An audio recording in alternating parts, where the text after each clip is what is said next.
remains equal within that family. So she's somebody who's unequal. She's somebody lower down in that hierarchy. So she does not have the same rights as another person within that family has. So that's an example of how inequality is prevailing within families, and so many more examples as well. The next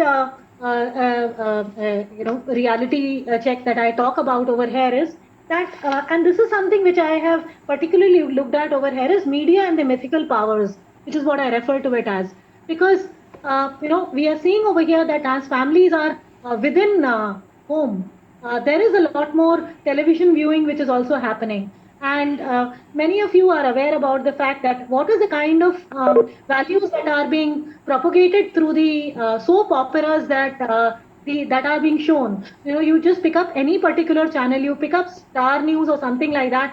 In that, there is so much of mythicism over there, that women as somebody who's a witch, women who's somebody who's going to have some kind of an ulterior motives towards the family, and how we need to kind of eliminate her. What are the kind of values that she needs to carry over here? What is the kind of dress code that she needs to have?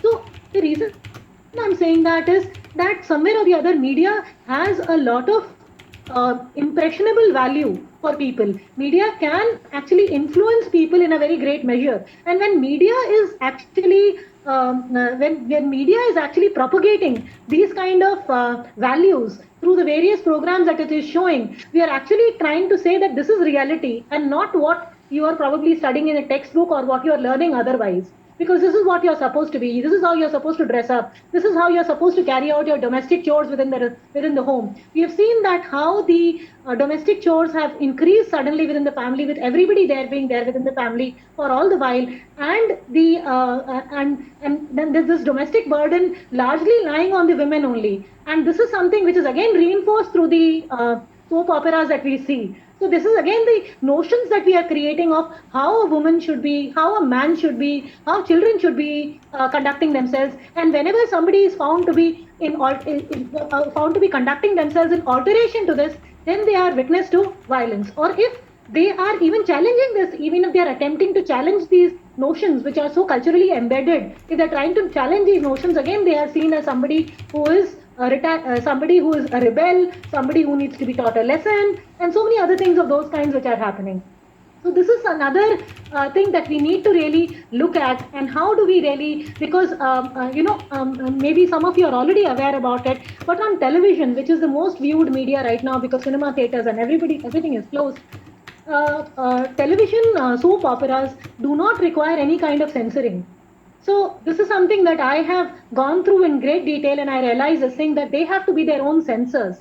So I really thought this thing that some of the serials that we saw earlier of the kind of Udan, they are really they which showed women in a very different light. They are something of the past.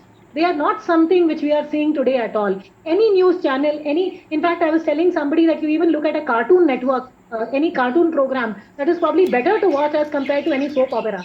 But then somebody said that even cartoons are now kind of trying to reinforce the same values which the society recognizes the problems are happening because of that. So this is what is said, that the pathogenic reality of the family is something which is not being talked about in as great measure as it should be talked about. Then, lastly, I would like to say that the emphasis on what, who did that, rather than what made that happen. There is this constant blame game that we are so accustomed to within families, which makes us so reactive in our communication towards people rather than responding towards people. So if there is any flaw which has happened in the family, we are all the time looking for who did that rather than what made that happen. There's a lot of difference in the way you're phrasing it. When you're looking at who did that, then that person is supposed to be blamed. But when you said what made that happen and how can we rectify that, that changes our lens of looking at things altogether. So there is so much to be really reflected on, because what we are seeing in the COVID today is an extension of what we have otherwise also seeing within our society. So it is just being seen in a magnified way because the opportunity for escaping from that situation is no longer available there with people, and obviously there are other kind of stressors which are also there. But what we are seeing today, as far as domestic violence is concerned, is an extension of what we are seeing otherwise in our society as well. I don't want to be very, I really don't want to be very prescriptive in terms of what we should be doing, but I don't want to be very prescriptive in terms of what all we need to do. But I definitely feel that there is a need for a lot of reflection to happen. We have to probably, right from, we don't give so much of an emphasis on life skills education. We don't give so much of an emphasis on life skills education, which probably in schools, which could possibly teach people how to negotiate conflicts. We are all the time, whenever somebody tells us something, we react. We don't really inquire what happened. So that, how do we really need to? So there is, it's what we are right now doing is we are responding. But I see that we need to do much more in order to be able to change the kind of structures which are breeding this kind of inequality, which are reinforcing this kind of equality, in which we are responsible for whatever we are happening. We need to talk about positive masculinity rather than toxic masculinity. We need to think in terms of what is it that what kind of interventions are required at various levels to promote positive masculinity, which unfortunately is not happening in whatever we are seeing, whatever they are witness to as of now. We need to, many people think that economic empowerment is a game changer. I say no. Economic empowerment, along with interpersonal skills, along with other kind of skills, is what is going to be changing the position of any particular member within the family. Last couple of things: empathy in human relationships. Do we really think, how are we impacting the other person? How the other person is getting impacted through our whatever we are doing? Or are we becoming so self centered? We call ourselves as a collective society and not as an individualistic society, but we act more often than not in individualistic ways rather than in a collectivistic way. We have lost. Respect has become so notional in nature. किसी का पैर छू लेना, किसी को सलाम कर देना, किसी को नमस्ते कर देना, that is what is respect. But is that real respect? Do we respect feelings of others? Do we respect the bodies of others? Do we respect the thoughts of others? Do we try and understand what other people are feeling? Do we try and spend time with others? Or are we just like a utilitarian society which is just, or are we really trying to propagate only, or are we only trying to promote utilitarian relationships? I think these are things that we really, really need to think about. And I would like to close by what Flavia Agnes talks about in her article when she says that the government should change the propaganda, and I'm quoting her over here, where she says that the government should change the propaganda that women misuse laws so that a realistic picture can be conveyed to judges and policymakers, and we can change the narrative, which is unfortunately, pandemic has offered an opportunity to tell us what the reality is. And let us use this as an opportunity to work further upon it and try and make our society more respectful towards each other, more empathetic towards each other. That is what we should be aiming for. Thank you so much.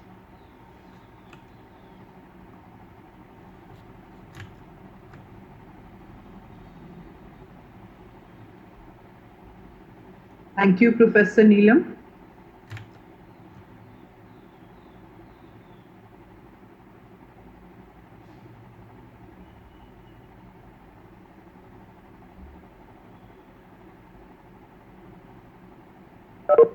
Thank you, Professor Neelam.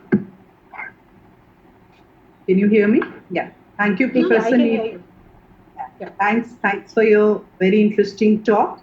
And I think a number of very important points were brought forth by Professor Neelam. The first, the paradox vis-a-vis constitution and social norms. It's very paradoxical, the situation, which I've already talked about before when Professor Neelam, we lost connectivity with her. The second, where she emphasizes the critical role of the family. So it could be a very vital part of the positive decision-making process, and or it could become very dictatorial, which could make the whole situation very, very unfortunate. And then also the role of the media, which again could go swing either ways, either reinforce a very positive way of looking at the position of women in society, or degrading the role of women in society. So I think that's a very interesting point that was brought forth. And at the end, all democratic institutions need to work in tandem, need to work together, be it the police, the security services, the social care sector, the health departments, the legal system, to mitigate this issue. And as Madam pointed out, structural changes are needed, and I think that's a very important message which is being brought forth. It's being sent to us that structural changes are needed to promote what she says is positive masculinity rather than toxic masculinity. I found those terms very interesting. And at the end, I think the bottom line of it all is empathy. I thought that was a very, very important point, and she ended on a positive note. And I hope talks and lectures like this can, make us think about this very, very grave issue. So thank you, Professor Neelam. And now I'd like all the participants, I can see that there are a lot of questions which are coming in the chat box, but I'd like the participants to unmute their appliances and ask the questions directly to the speakers, to either of the two speakers. Thank you.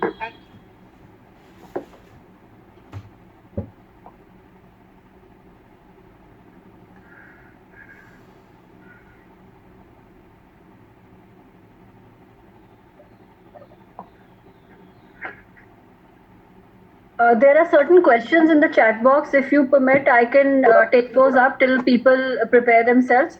The first question is, if women who is domestically violated and she's not willing to complain due to some reason, and we know she is suffering, what can we do in that situation?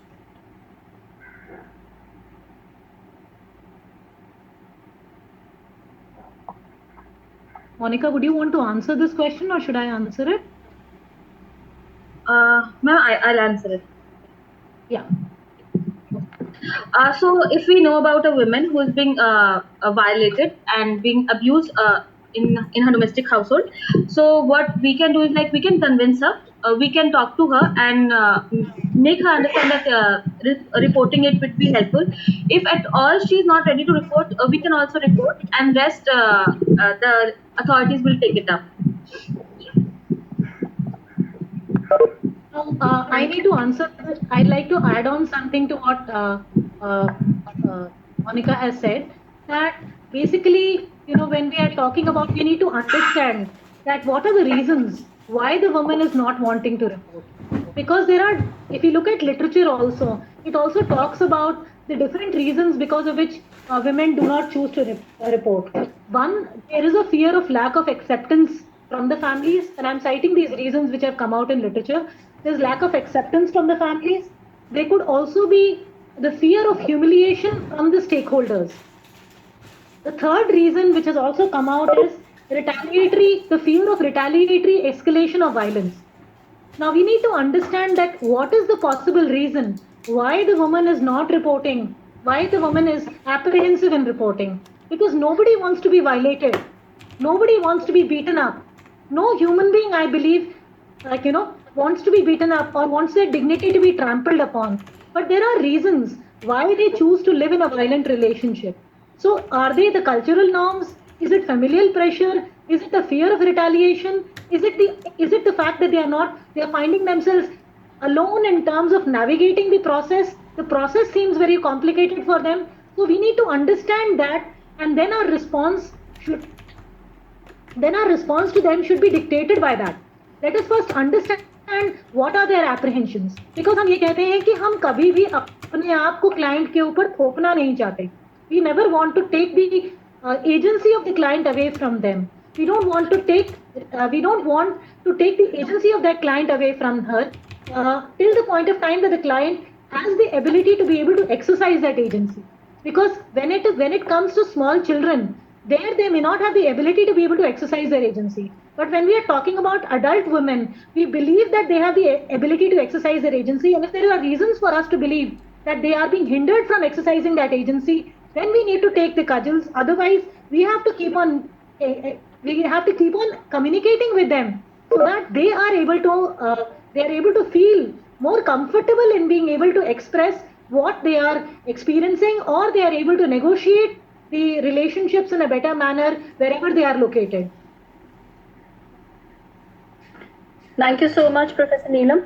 There's another question, which is like, with so many examples cited by ma'am, it is clearly evident that law is not for all, and certainly not for those for whom it is meant. And in this case, for women who are suffering atrocities in the hands of lawmakers, family members, and so on. Ma'am, can you suggest some remedy to overcome this? Because in this situation, playing victim will not help women, and certain restrictive steps need to be taken. There's another question added to this only. What are the changes that you think which came after the intervention of a social worker in the project which is being implemented in Delhi? Okay. I'll just take it question by question. I hope I remember all the questions that had come up. What do we do? So as I said that when it comes to so I will request you the article that I have referred to you also of 2019 April by Flavia Agnes. It is an article which talks about what is it that we want the government to do. And this article was actually brought out in the light when the elections were to take place. So what is it that the survivors of violence have to say from the government and as far as the law is concerned? So I would request you to go through that particular article, because that's where Flavia Agnes also talks about what are the kind of things that need to happen. Importantly, there is no easy answer to this.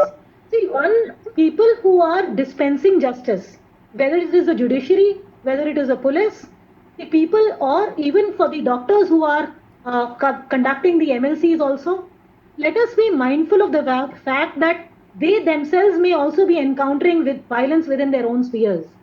Because just because they are positionally located in a different sphere, that does not mean that they are not facing this dichotomy within their own homes.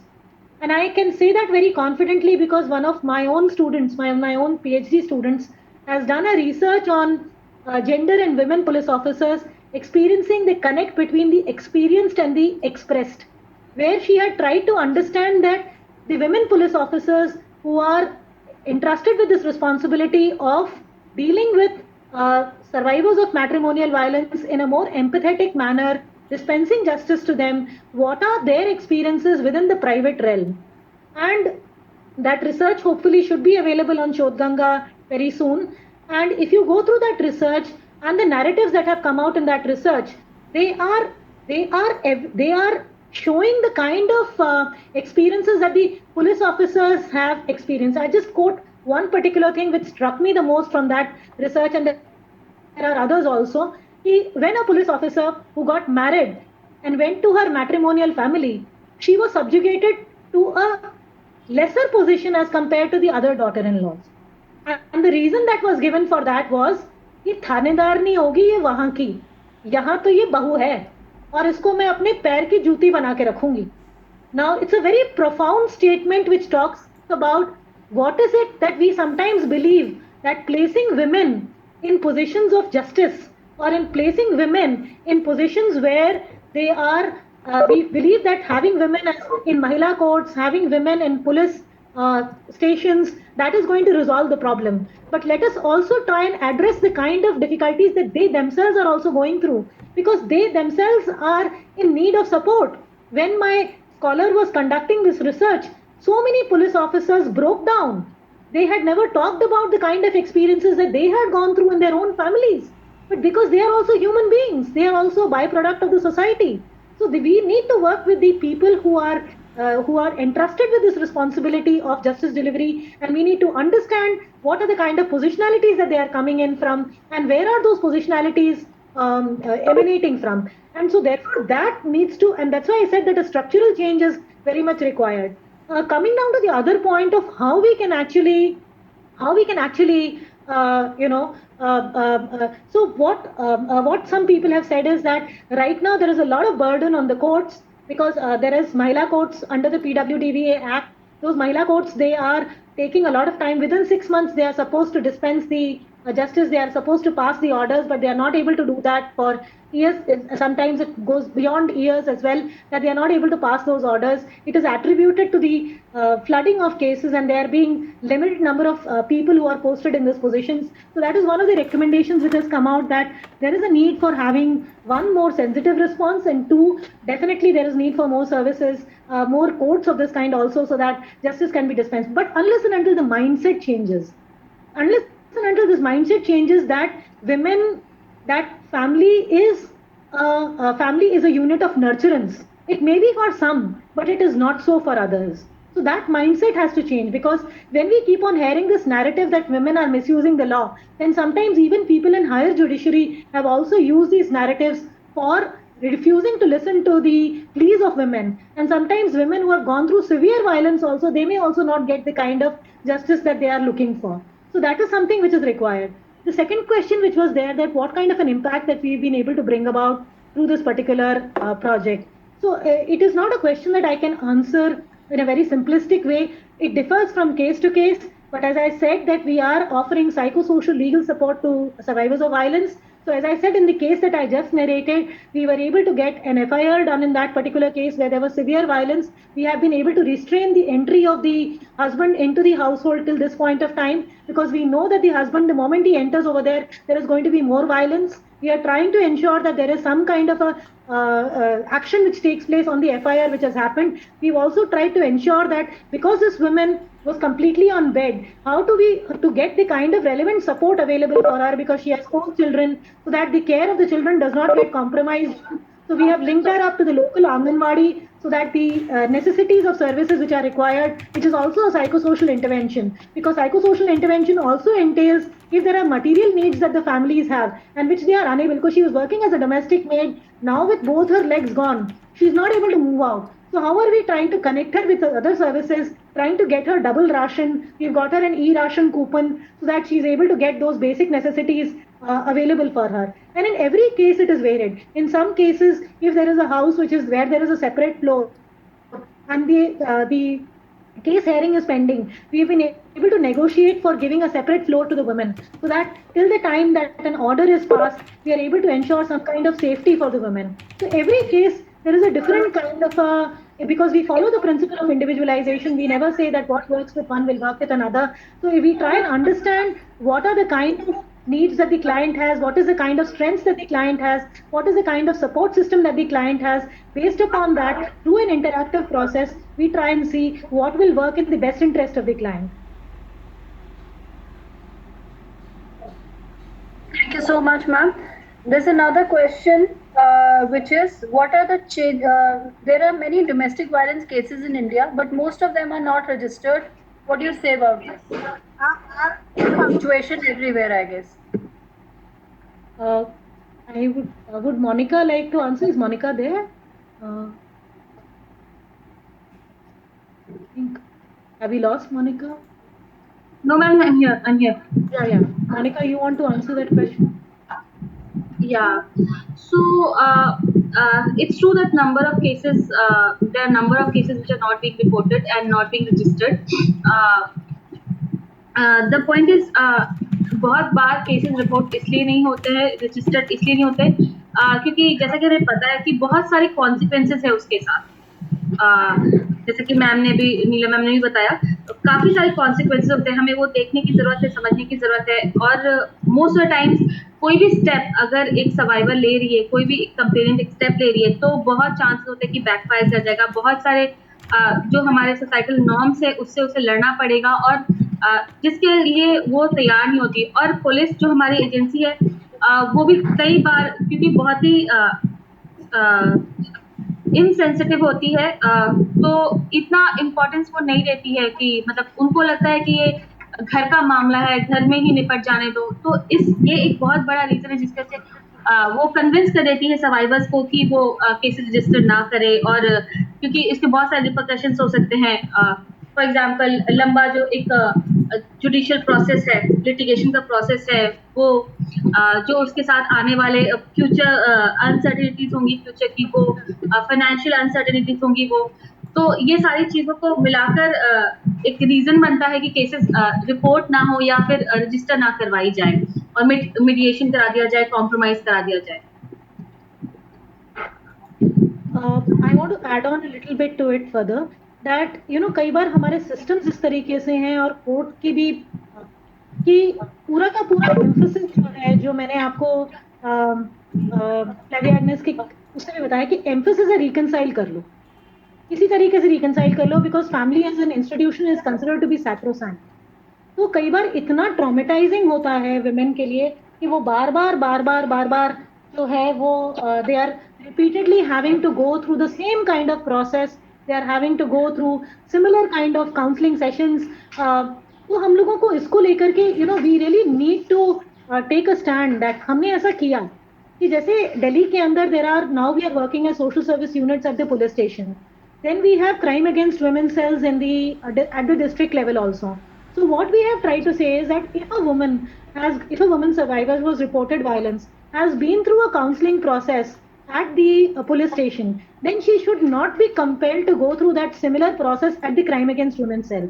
तो हमारा जो standard operating procedure बना है उसके अंदर ये है कि अगर एक सोशल वर्कर ने एक रिपोर्ट दी है काउंसलिंग की और वो रिपोर्ट के बेसिस पे वो क्राइम अगेंस्ट वुमेन सेल में रेफर कर रहे हैं किसी केस को for legal intervention or for mediation, then the survivor should not be made to go through that similar kind of a process again, similar process of counseling again. And that has now become formally a part of an SOP. So that very often we believe that बार बार उनको same चीज बोल करके शायद वो ये हो जाएंगे. मैंने आपको जो example दिया हमने बहुत बारी देखा है कि even in crime against women cells when the police officers के ऊपर में भी इतना pressure होता है because success is equated with successful cases when there is reconciliation happen. Successful case ये नहीं है जब उनको maintenance मिल गया. Successful case ये नहीं है जब the child is able to when we are able to mitigate the effect of violence on children. That's not a successful case. Successful case की परिभाषा हमारे केस में हमारे संदर्भ में ये है that have we been able to bring about a reconciliation or not. And I think that notion of success is something that we have to alter. That success is where a woman is able to lead a dignified life, where she feels a sense of justice, where she is able to be ultimately are aiming to build a dignified life for human beings. And that's something that is a right for every human being, to live a life of dignity. And that's something that we should be aspiring for. And any kind of an intervention should be aimed at ensuring that dignity for the human beings that we are working with.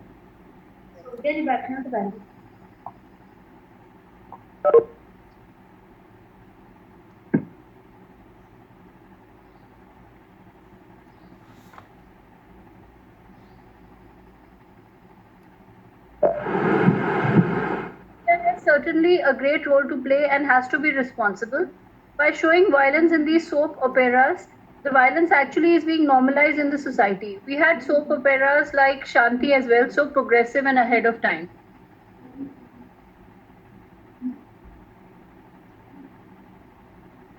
Ma'am, could you hear my question? No, I could not actually because the first part of the question was actually missing. Your voice was not audible at that time. Ma'am, there's a question before this which says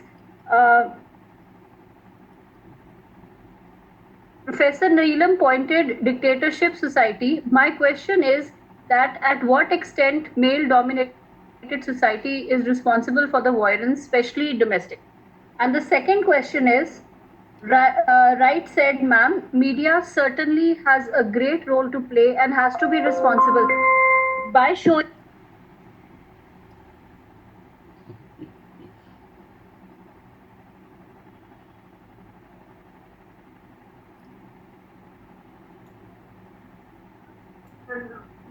violence in these soap operas. The violence actually we had operas like Shanti as well, so progressive and ahead of times. Actually, I would like to, because we have to have some mechanism, हमको कुछ ना कुछ तो advocacy करना पड़ेगा in soap operas को लेकर के, because whatever said and done, people are viewing these much more than the film, because they are short. But the kind of portrayal of women which is happening for this, which is happening in these soap operas, is taking us to a regressive mode. And I always have this question that with the women, and unfortunately, they are women who are producing these soap operas, would they like to be subjugated to a similar position as they are subjugating their, their characters in the story too? I'm sure not. Then why are they wanting to take us to a regressive society? Why are they, or any opera that you open up and you feel so pained at the way women are being projected?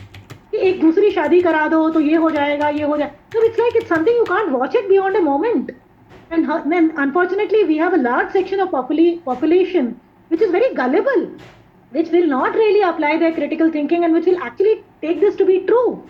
So we actually have, we have to have some kind of a censorship even for television programs.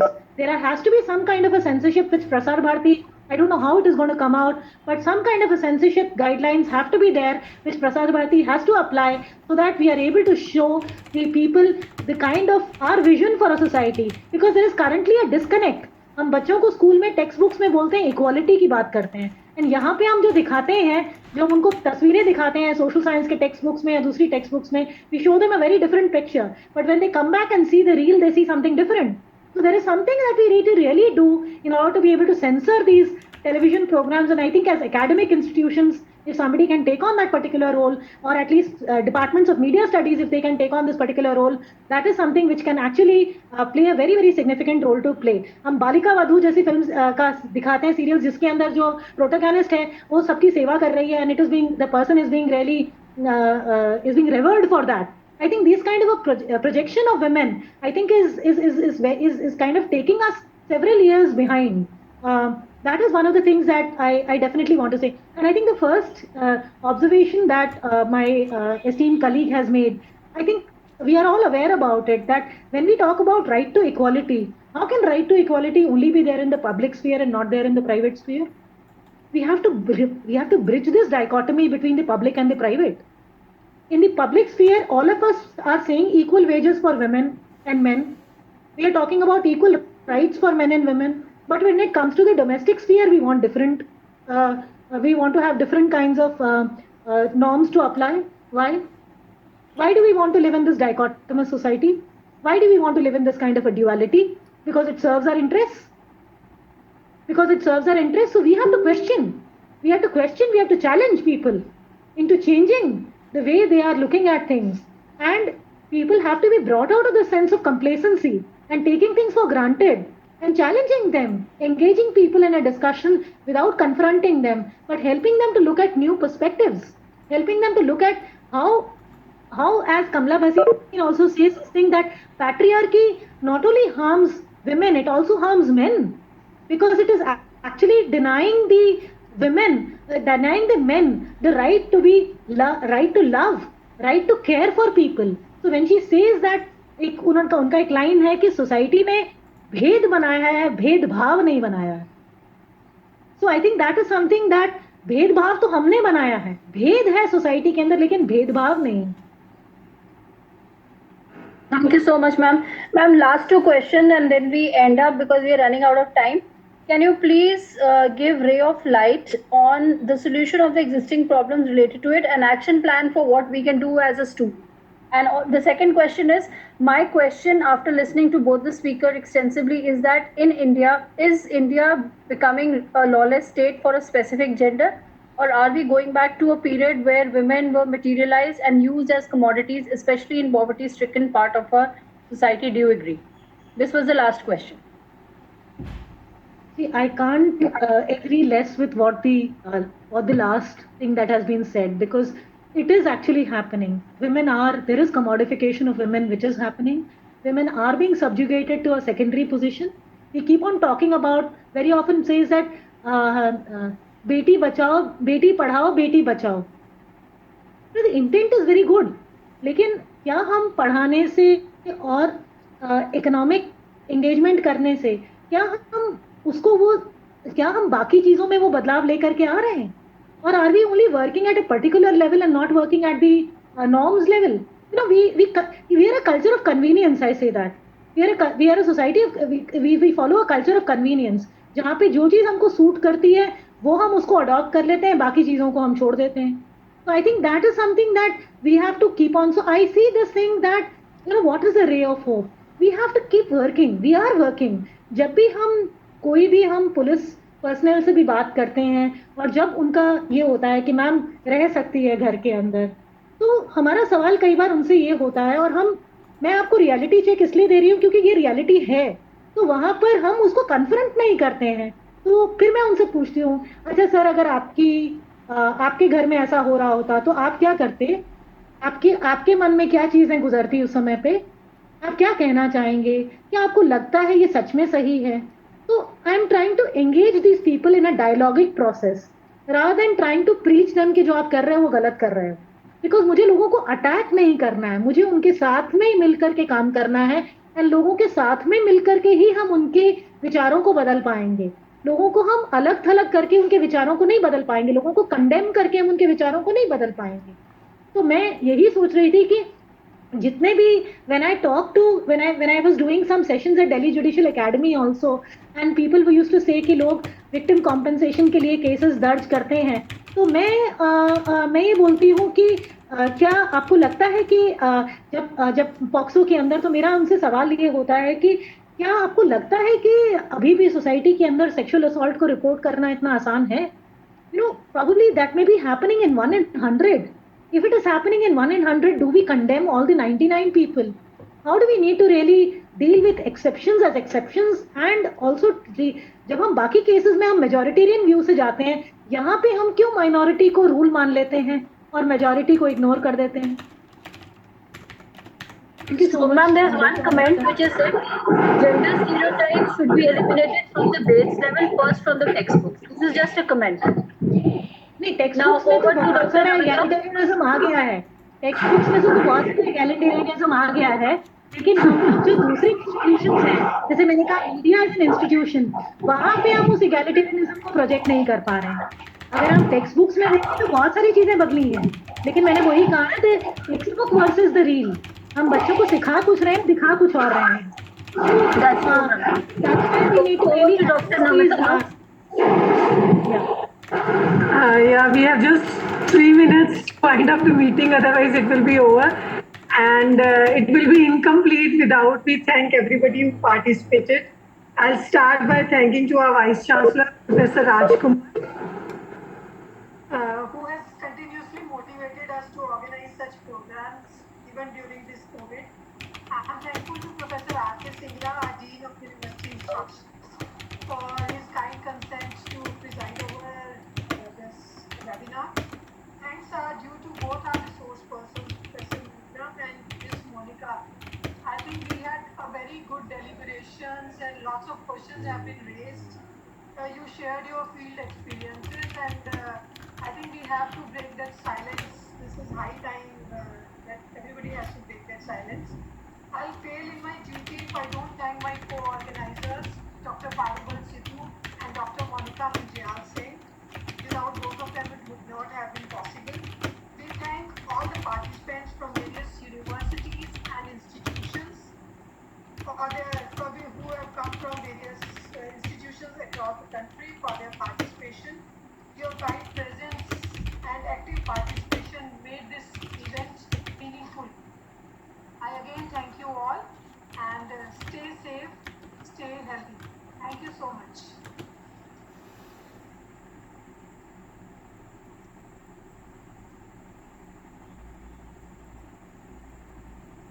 So we end this meeting. Have a safe time and all the best.